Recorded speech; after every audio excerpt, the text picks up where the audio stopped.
Why does a lullaby calm a baby? Why do people sing together around campfires?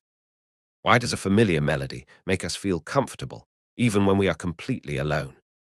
The answer may have begun tens of thousands of years ago, long before orchestras, long before instruments, long before music became entertainment. Back when a strange sound in the darkness could mean the difference between life and death. Imagine yourself sitting beside a fire 50,000 years ago. The sun has disappeared. The temperature is falling. The darkness is spreading across the landscape. Beyond the firelight, visibility is almost gone. There are no walls, no locks, no flashlights, no way to know what might be watching from the shadows. For ancient humans, nighttime was often the most dangerous part of the day. Predators moved under the cover of darkness. Strange noises emerged from unseen places. Every rustle demanded attention. Every crack of a branch triggered suspicion. Every unfamiliar sound could signal danger. Your brain still works this way today. If you hear an unexpected noise in the middle of the night, your attention immediately shifts toward it. That reaction is ancient. It was inherited from ancestors who survived because they noticed danger before danger noticed them. But this creates a problem. How can an entire tribe relax? How can children sleep? How can parents stop worrying every few seconds? How can people feel safe when they cannot see beyond the fire? The answer may have been surprisingly simple. Sound. Not random sound. Predictable sound. Familiar sound. Human sound. Imagine a small group gathered around a fire. The hunt is over. Food has been shared. Children are resting beside their parents. The flames crackle softly. Then someone begins to hum. A simple note. Then another. Then another. The sound is not meant to entertain. It is not a performance. It is a signal. A message everyone understands without needing words. We are here. We are together. We are safe.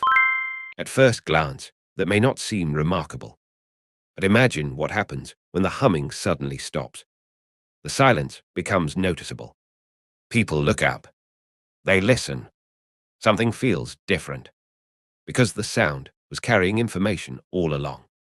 Information about safety. Information about normality. Information about belonging. Researchers studying human evolution have long wondered why music appears in every known culture on Earth. Languages differ. Beliefs differ. Customs differ. But music is universal. The exact origin remains debated, but many researchers agree that music must have provided a powerful advantage. Otherwise, it would not appear so consistently throughout human history. One possibility is social bonding. Another is coordination. And another is safety. Music may have helped communicate that the tribe was secure. Think about the sounds ancient humans heard every day. The wind, the rain, the animals, the insects. Most of those sounds carried information. A predator's growl meant one thing. A storm meant another. A familiar human voice meant something completely different. Protection, comfort, security. Even today, many people feel calmer when they hear someone they trust speaking nearby. That response may have very deep evolutionary roots. The same principle could have applied to early forms of music. A repeated melody communicated stability. The group was still together. The watchman was still awake. The fire was still burning. Nothing unusual was happening. And in a dangerous world, that information was incredibly valuable. Now imagine a child lying beside a fire. The darkness feels enormous. Strange sounds come from every direction. The child is frightened. Then a parent begins singing softly. The melody is familiar. The rhythm is predictable. The voice belongs to someone trusted. Almost immediately, the child's anxiety begins to fade.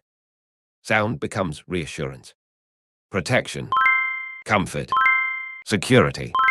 Thousands of generations later, we still use lullabies for exactly the same purpose.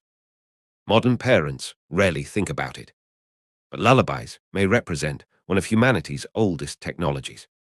Not a technology built from stone, or wood, or metal. A technology built from sound.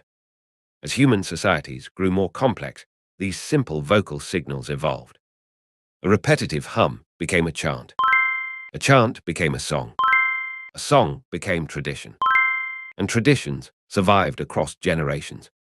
Eventually, humans began adding rhythm. Hands striking thighs. Sticks striking wood. Stone striking stone. A heartbeat-like pattern emerged. Slow, predictable, comforting. Researchers have discovered ancient flutes dating back more than 40,000 years. These instruments suggest something remarkable. Humans were not merely making noise. They were intentionally creating sound. Sound that carried meaning. Sound that created emotion. Sound that strengthened relationships. And perhaps sound that signaled safety. Music may also have helped coordinate group activities.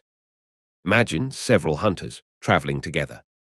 Imagine people carrying supplies across long distances. Imagine a group crossing difficult terrain. Shared rhythm improves synchronization. People move together more effectively. People cooperate more easily. People feel more connected. Modern studies continue to demonstrate this effect. When people sing together, they often report stronger feelings of trust. When people move together rhythmically, cooperation tends to increase. Ancient humans did not need scientific studies to discover this. They experienced it directly, night after night, generation after generation, century after century. Over time, something extraordinary happened. The sounds that once served practical purposes became something more. They became culture. They became identity. They became memory. A melody could remind people of ancestors. A rhythm could connect people to their tribe. A song could preserve stories long before writing existed. Music became a way to store knowledge, to preserve traditions, to strengthen communities, to connect generations. Yet beneath all of these later developments, an older purpose may still remain hidden.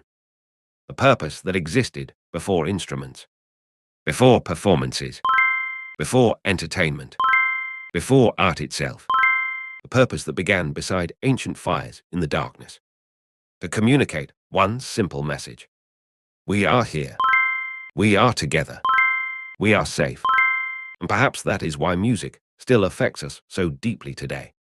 When you listen to a familiar song, your brain does not simply process sound. It processes emotion, memory, connection, belonging, the same feelings that helped ancient humans survive. Today we stream music through headphones. We listen while driving, while studying, while exercising, while falling asleep. Yet the effect remains surprisingly similar. Music reduces stress. Music creates connection. Music makes us feel less alone. Because somewhere deep inside your brain lives a mind that evolved around campfires. A mind that spent thousands of generations listening to familiar sounds in the darkness. A mind that learned a simple lesson. The fire, the voices, the rhythm, the song. Together, they meant safety. And that may be how humanity invented its very first music.